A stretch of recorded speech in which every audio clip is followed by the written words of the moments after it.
માટે આપણે બટેકા બાફી લીધા છે અને જે પરોઠાનો લોટ હોય તે બાંધ્યો છે, લીલા મરચાં અને મીઠો લીમડો અને મસાલા.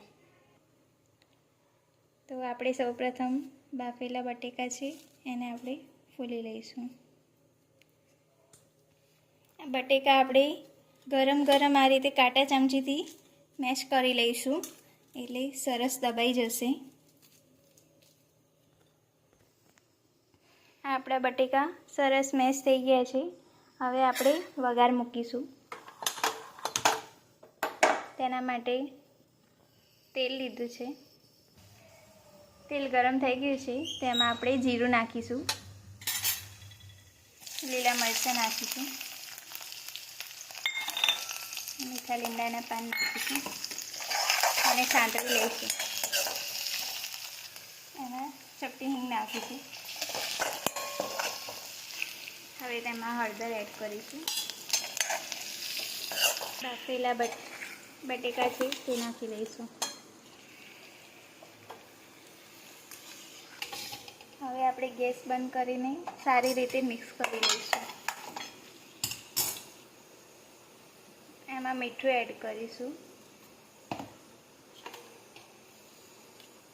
થોડું ધાણા જીરું અને એને મિક્સ કરીશું. હવે તેમાં ખાંડ નાખીશું અને લીંબુ નીચોવી લઈશું.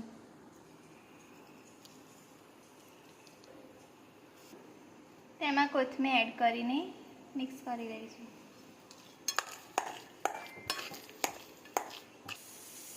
થોડો ગરમ મસાલો આપણે એમાં એડ કરી લઈશું. સ્ટફિંગ આપણું તૈયાર છે. હવે આપણે જે લોટ બાંધ્યો હતો તેના આપણે પરોઠા વણી લઈશું.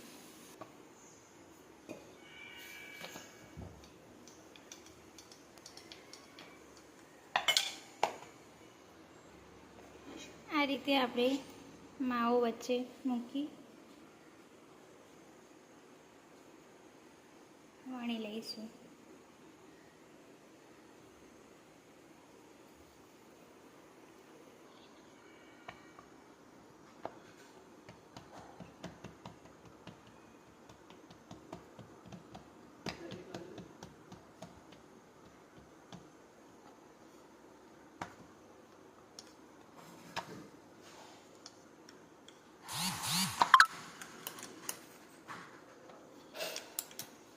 આપણો પરોઠો વણાઈ ગયો છે, તેને આપણે શેકી લઈશું.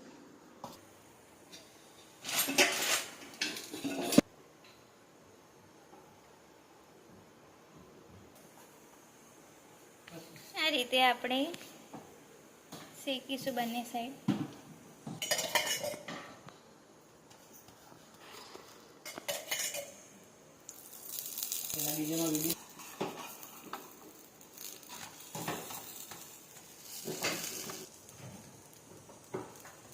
આ રીતે આપણે બધા આલુ પરોઠા બનાવી લઈશું. તો આ આપણા આલુ પરોઠા તૈયાર છે. તેને ગરમા ગરમ ચટણી અને દહીં સાથે સર્વ કરે છે. જો તમને અમારી રેસીપી ગમી હોય તો લાઈક, શેર અને સબસ્ક્રાઈબ કરવાનું ભૂલતા નહીં.